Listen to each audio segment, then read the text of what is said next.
One thing's for sure, Mahesh Theekshana and Dilshan Madhushankar in their past life were part of the French resistance during World War II. Joy Bhattacharjya here, who is a historian, master of trivia, will confirm this. 87 deliveries for that 10th wicket partnership. It went on and on and on and on and on. Yes, but they are not. Partly French resistance because of the way they kept fighting. Partly Mahatma Gandhi, passive resistance. Only 3 fours in the last 17 overs. Only 3 fours hit. So it's passive resistance. I will not fight you, but I will not kill you. So I will stay in the crease and I will bat and I will bat. And I think it's a very Gandhian innings partnership between the two of them. That it was, sir. But it just seemed like the Kiwis, the New Zealand team, were in a very happy, lazy zone after taking 8 wickets. It just seemed like the weather of Bangalore had cast a spell on them. And they said, let's just hang around a bit more. It doesn't matter what time Dinesh Karthik's flight back is. I think they tried everything they could. Trent Boult dropping that catch towards the end probably delayed things a bit. You got to give credit with how they have found a way to attack Sri Lanka, pick up those wickets, put them under pressure, did everything they needed to do to make sure they put their foot inside that semi-final. And kudos to them.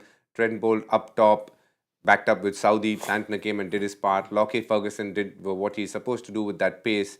Kusal Pereira, the one batsman who just got lucky at the start when he was dropped off a sitter, but then batted really well. Theekshana fought right up to the end, 91 deliveries for his 39, tells you his mindset. Dhananjay De Silva got the 19.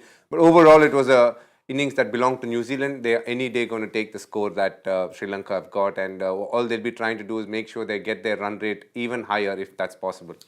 Got to talk about Trent Boult, one of the big stories of this first innings. We can joke about how much time this innings took, but clearly Trent Boult, the big story of the first innings. We've been waiting for him to get into form. New Zealand have as well. Now past the 50 World Cup wickets mark as well. He looked to be in the zone today. There's something about the Bangalore weather. Absolutely, absolutely. Something about the Bangalore weather. I think the first wicket was a bit fortunate. The batsman just closed his bat early and it went right up in the air. He wasn't getting that much swing again, but he managed to use the scrambled scheme more often than he normally does. He made very good use of the conditions, and I think he bowled intelligently, and that's again a sign of a very good bowler. He knows that it's not doing what it normally does for me, but still within that, I will bowl within these limitations, and he bowled really cleverly. One of the blue chip stocks of world cricket, isn't he? I mean, he is a premier pace bowler. Things were just not working for him.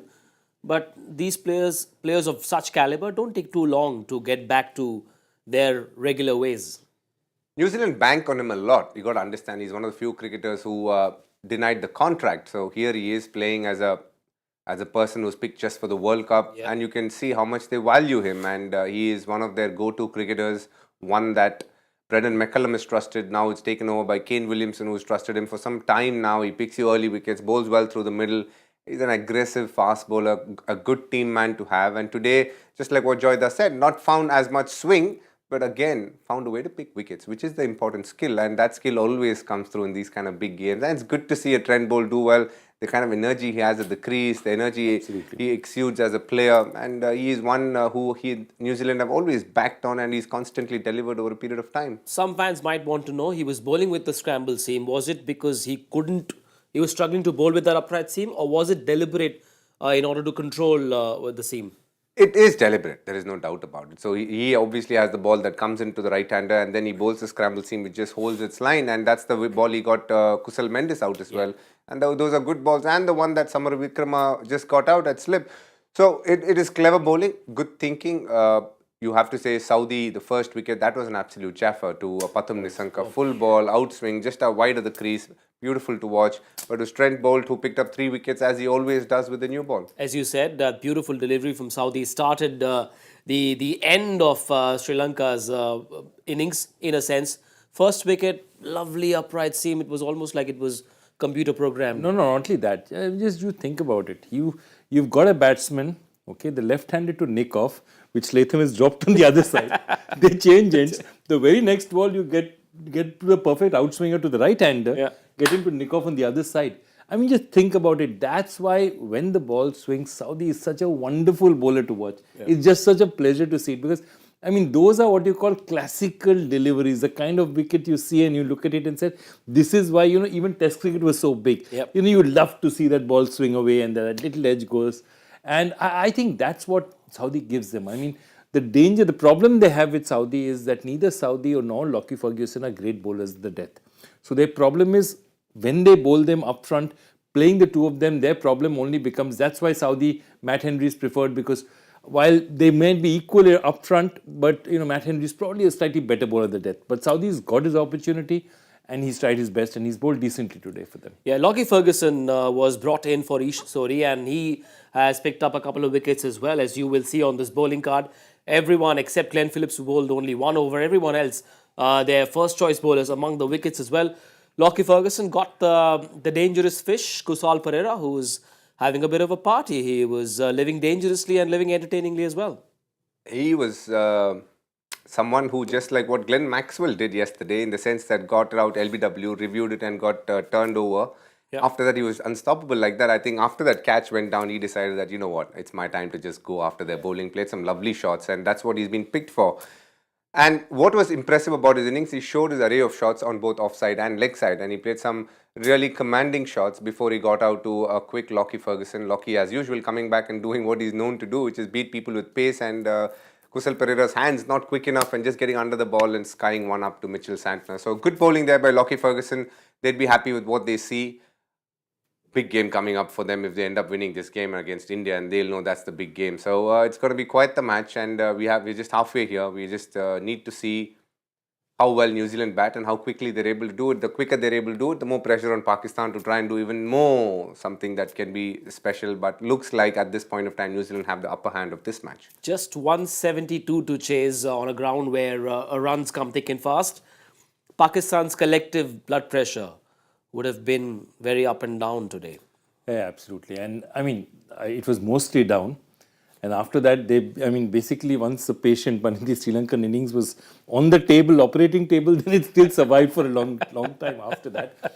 But I think that's what they've done is, I think Tikshan and all delayed the inevitable. They kept it there. And I think it is important for Sri Lanka as a team because they showed a certain amount of fighting spirit. They didn't roll over and die.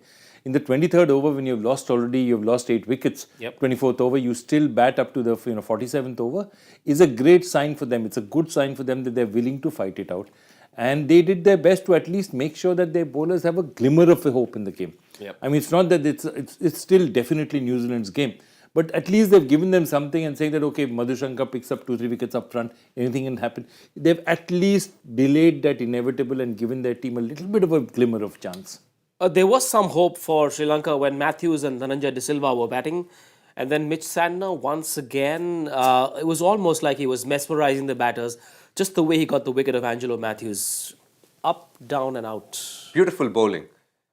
The guile, the bounce that he gets, and the way he varies his speed. These are the three big aspects of Mitchell Santner. Showed the world why he is so special yet again. Being their best bowler in this World Cup without an iota of doubt. The quality of deliveries he's bowled through and through this World Cup has been next to outstanding. This fielding, as always, unbelievable. I mean, that catch he took as Bangladesh still is probably the catch of the tournament. And he's a man who is in good form. And they'll really be looking for him to do something special come the 15th. I wanted to ask you something because I know you'll know this much better technically and also not just as a batsman, as a keeper. He got his wicket. He's getting his wickets on pitches like this with much slower deliveries. And a Jadeja, again a left-arm bowler, is getting his wickets. How is the approach different in the way these two bowlers play? Just the run-ups, the angle of their run-ups, their consistent delivery stride. If you see, Jadeja is also someone who varies his pace, but on the higher side, both his pace. Whereas Santner has a tremendous change in pace. One is, almost at 80, early 80s, and the quicker one at mid 90s to early 90s. So that's a tremendous change in pace, and that's why Mitchell Santner, in terms of pure skill in ODI cricket, probably slightly ahead of more left-arm spinners in the world, whereas Jadeja is the best test bowler only because his release point is so beautiful compared to a lot of others. His seam very, very orthodox, and the way it lands is actually so good. That's why on turning pitches he becomes very good. On flat wickets he always looks for the LBW. Over a period of time, Jadeja is much closer to the stumps and mid box, so he'll end up getting a lot more LBW bowled, whereas Santner is much more wider of the crease, so he'll depend on the bounce to get all the wickets behind, like the ones you saw caught it slip and those kind of dismissals or people chipping in the air. That's more his wicket taking style. Jadeja the better test bowler. You have to say probably Santner is the better white ball bowler. A little more on his. Sorry, Joy, you're saying something. As I said, you got another masterclass. Another masterclass. A little bit more. I'm getting greedy here. When he runs into bowl, there is no takeoff. He doesn't really jump too much. Just almost seems to walk into his delivery stride. What do you make of that? And does it help him exercise better control? His action and his run-up is modelled a lot on Daniel Vettori. You can see the way he lands and how short a run-up he has. Just a couple of steps and he's into his delivery stride. And for him, it's more about using wider the crease and mid-box, but more in the speed at which he releases, a lot like Daniel Vettori. And that's why he's been very effective in white ball cricket. Whereas for Jadeja, he's again not the longest of run-ups, but his rhythm is more about how well he releases the ball from his hand and is a lot more closer to the stumps compared to a Santner. Both are mid-box a lot of the times, but that's what makes Jadeja a really good test bowler compared to a Santner. Santner, on the other hand, has modelled himself a lot on Daniel Vettori, and you can see it coming through just similar actions, but just the way they deliver the ball, and their strengths lie on varying the speed of the ball. Young kids might want to know from you, how does a spinner get dip? Because if he's a short man, it's a flatter trajectory, it's a lower trajectory. I suppose easier for big batters to hit the big shots, especially on short boundaries. But the dip perhaps makes it difficult for batters. How does one get that dip? Dip is the most important aspect of a spinner. Dip comes when you impart enough revolutions on the ball. The more revolutions you impart, the more the ball drops, as they say. That's why they say when the batsman steps out, it just dropped in front of him. That's what it means. Yeah. So you can't be a side spinner and expect the ball to dip. You have to be an over spinner to get the ball to dip. And if you have strong fingers and you finish, your loading needs to be good, and then you finish the action correctly, and that's when you get the dip that you want. Well, Rachin Ravindra got the chance to bowl about 7 and a bit as well and picked up a couple of wickets. It's innings like these that allow the captain to say, okay, go in and have a bowl. Who knows? They might need his services in bigger matches. No, I think they are looking for him to bowl consistently, except probably not if they reach Bombay, probably not that much in Mumbai. But I think over time they're looking for him to bowl a substantial number of overs, and they're really useful because they've got two all-rounders. Santner at this stage in his career is much more of a bowling all-rounder, though he can definitely bat. Rachin Ravindra much more of a batting all-rounder. But if you have two guys like that who can bat and bowl and give you spin, it also makes New Zealand a very dangerous side in subcontinental conditions, which are very difficult conditions to play otherwise. So that's one thing that's a huge plus for them. I think for me, compared to a Santner and seeing Santner bowl, it was a class, And that typical dismissal that you have, taking the outside edge, he's using slip, then he moved Glenn Phillips to Siri Point. They are like the classical left-arm spinner deliveries, dismissals. And what I'm saying is that I don't think Ravindran is there yet.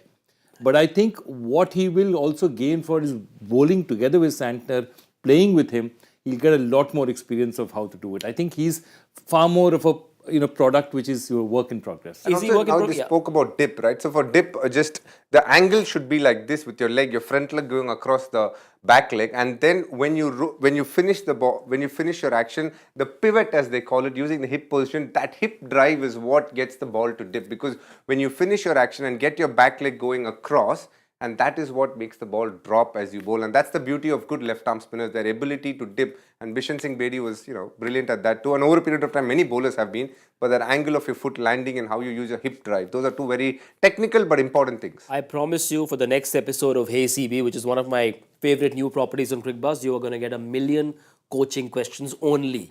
They don't want to know anything else, just coaching questions to DK. So send them in to Dinesh, Karthik with hashtag HeyCB. Now, 172 to chase. A bit more on Rachin Ravindra. Do you see the potential in him to become a world-class two-skill player?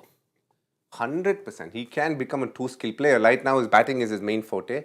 Bowling is just, something that tags along with his batting. But you can see it's just not a supplementary skill. It can become something that's completely 50-50. He needs to work a lot more, especially in white ball cricket. He's got the basic skills in play. The more he bowls, the better he will get. But he has it in him to become a genuine all-rounder. Yes, Rachin Ravindra has had a terrific World Cup. By chance, he got an opportunity. Kane Williamson, if he hadn't been injured, who knows? We may not have discovered this gem, at least in this World Cup. He is creating records, possibly the the most run scorer in the first World Cup, I think it Main is. World Cup, yeah. Yeah, but he seems to have the game to score runs across phases.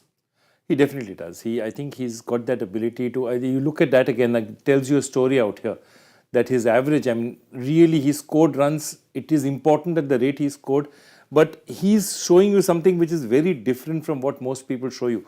Most people will score faster up front because the ball's coming on, the field is in, you have more opportunities. But he is being playing safer up front. Look at the way he's been scoring after that. 11 to 40, I'm telling you, a strike rate of 113 is a very, very, very good strike rate.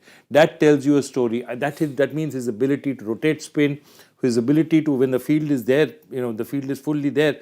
With those four fielders there, he still has that ability to be able to make runs. And I think at that pace, that's a really useful ability for a player. 10 years ago, DK, Rachin Ravindra was in the crowd at the Chinnaswamy, watched Sachin Tendulkar cross the 14,000 test runs mark. I think it was a test match against Australia. Here he is on this very ground, about to surpass the great man. He's equal Sachin Tendulkar at 523 runs in a World Cup for a player under the age of 24. Today, he's just one run away from going past the great man, Rachin Ravindra.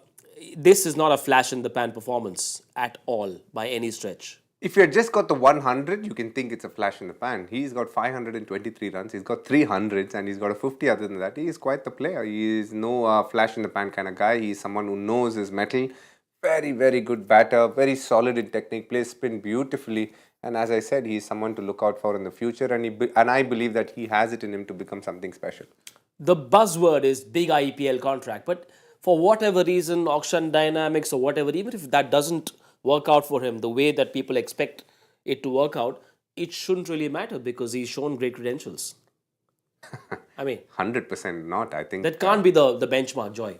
No, it can't be the benchmark. Look, I still think he'll make a very decent IPL contract. Yeah. But anyway, this IPL contract is for 1 year. Yeah. So it doesn't matter very much. Yeah. But secondly, I think that is, that's only IPL contracts depend a lot on IPL dynamics. Who has money, who's sitting on money, who needs what. So there are a variety of other circumstances that come into play there. Yeah. And I'll have to say that's the one thing that actually the interesting thing is in these small IPL auctions, a couple of players go for a lot of money because there'll be some teams who will have unloaded a lot of contracts, who'll be desperate, who'll be sitting on a pile of money, who'll be desperate to get immediate help. And what they'll also be looking at is because Ravindran is so young, they'll be saying that if I catch him for 1 year, is he the kind of guy I want to retain immediately? That is also a huge value because you're saying then you're not looking at a 1 year horizon, you're looking at a 4-year horizon. And so that's how teams will look. But traditionally, the teams who put the money up front, the teams who have not done well, they'll be unloading contracts, they'll be sitting on piles of cash. Yeah. So, you won't have Chennai sitting with too much cash on the table, but maybe KKR will have a lot of cash, Punjab may have a lot of cash, those teams might be sitting on a lot of cash when they come to the table. Yes, remember this IPL auction that's coming up in December is not a mega auction, it's a mini auction. So all those external factors will come into play, but Sri Lanka today seem to want to just bat carefree. Were you surprised with their attitude? I mean, this batting card is a bit bizarre, isn't it? It is. It looked like an innings where a bunch of the batters didn't exactly know what the plan was. He got a couple of beautiful balls, especially from Santner and the Saudi up front. But through that, there were some ordinary shots as well. Look, I think there's a lot happening behind the scenes as well, and you can see it spilling over into their cricket. It's a tough place to be as a Sri Lankan cricketer at this point of time, and I agree, I can understand and empathize with where they come from, but looks like their place in Champions Trophy is in jeopardy. You saw them play some wild shots, and there's someone in the Kiwi camp that never plays wild shots. He's very correct, very classical, everybody's favorite, one player that nobody dislikes or hates, no one trolls him. Kane Williamson, we haven't seen enough of him, just the 2 innings, 2 half centuries for him, but gold class. Exactly. Gold class player, isn't he? Oh, he is of the most beautiful fabric ever possible. Quite the player that you want, the ambassador of cricket that you would want. He ticks every box that's possible in the sport of cricket, and he is one to watch out for in terms of mental resilience, in terms of technique, in terms of being tactically astute. And most importantly, he's a lovely man to be around as well. So he is everything that you would want and more in a cricketer. A big fan of his for a long time now. He'll just come about, do his thing quietly and just move on like there's nothing that's happened. And that's the beauty of Kane Williamson. Yes, half century against Bangladesh, I think, and 95 against Pakistan in that last game when New Zealand scored 400.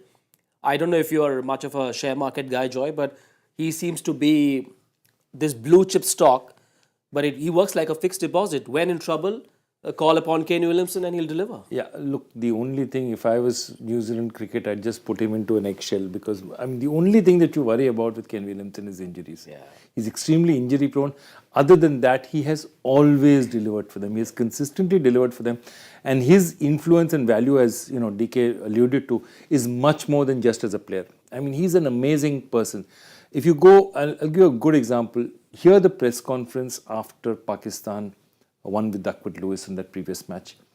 Any other captain, the way he would have said it, you know, he would have been disappointed. Rain stopped us and we should have won and everything. He just spoke about what a fantastic innings it was from Pakistan. And look back at his press conference after the 2019 final. I mean, just absolutely outstanding. So he's an outstanding human being. He's an outstanding human being, and it's guys like him who make kids want to be cricketers. And you know, you hope they're going to look up at the likes of Kane Williamson to become cricketers because that's the kind of qualities you want to see in these guys. Very often in cricket when you see runs being scored off an edge or inside edge or whatever runs near third man, a lot of commentators tend to say it doesn't matter where they come from, runs are runs.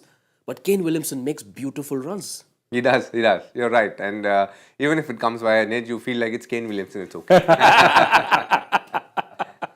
He is an absolute class act. And you need someone like him, solid at number 3, to face the likes of Dilshan Madhushanka, who's been one of the fewer happy stories for Sri Lanka. So they will come really hard with just 171 in their pocket. They will come hard. So you need someone like a Rachin Ravindra to maybe not be too adventurous, and Williamson will do what Williamson often does. True, and their only chance for Sri Lanka is if they pick up 3 wickets in the first 10. Otherwise, this game is done and dusted there and there and then and there because they've been very ordinary through the middle overs and they've been poor at the death overs. So this game is all about trying to pick early wickets for them, and they've done it in the past in the pre-World Cup game, in the previous World Cup games that they've played. The one man that stood between most teams and Sri Lanka doing well is Madhushanka, and I'm sure that's the case today as well. He's quite the bowler, swings the ball back in, 2 left-handers at the crease, he'll fancy the outside edge. But what has been beautiful is how he's been thinking through the middle overs as well. The average and strike rate is there to see. Brilliant, highest wicket taker in the tournament so far. One of the many left-arm pacers that's there in the top 5. And he is someone who's a joy to watch and one to look out for in the future from a Sri Lankan point of view. Yeah, well, a lot of fans who don't really follow Sri Lankan cricket too much will say, where has this guy been all this while? They seem to have found a star, but we've just received a message from the Cricbuzz stats team, and it says, if New Zealand win tonight by about 150 balls to spare, it will make Pakistan's task really difficult against England. They will need to win by 270 plus runs or with 275 balls to spare against England. It's a bitter pill to swallow for Pakistan, but well. Deep down, I think they would know it. You don't expect a team which has done so well in the first 4 matches to just get rolled over every day of the week. I think deep down they would know more than New Zealand doing badly, the chance was the rain coming down. And that's what they'll still be hoping for. And if New Zealand goes on to win this game, it's going to be really hard for Pakistan. Right, very quickly, Joy and DK, if you would throw some light on Sri Lanka's bowling plans with just 171. I'll go to DK first. What should their approach be? They've got to go all in, use their best possible options in the first 15-20, because if they don't, then the game will pretty much be over by then. They bowl their best bowlers in the first 30 overs. The game is there. And, Yep. they try and make as many changes, do whatever is possible in the first 30 overs, bring Madhushanka, get Shamira to bowl attacking, try and get a few wickets out of Teekshana.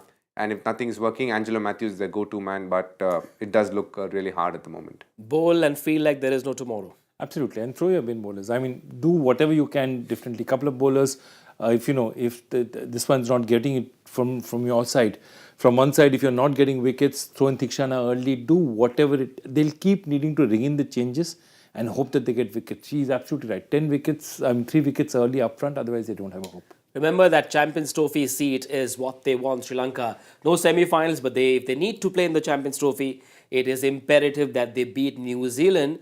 Funny things are known to happen in sport. 172 to chase for New Zealand. Gentlemen, 10 over prediction. 65. 74. 85. Wow. Rachin in Bangalore should be fun to watch. And Kane Williamson to finish the job. That's my prediction for the game. When it finishes, I'm not going to say we're not allowed to hear on Cricbuzz to talk about that finish line. But we have come to the finish line of this episode of Cricbuzz Live. We will see you at the 15 over mark on Cricbuzz Combox. Enjoy the second innings. Bye for now.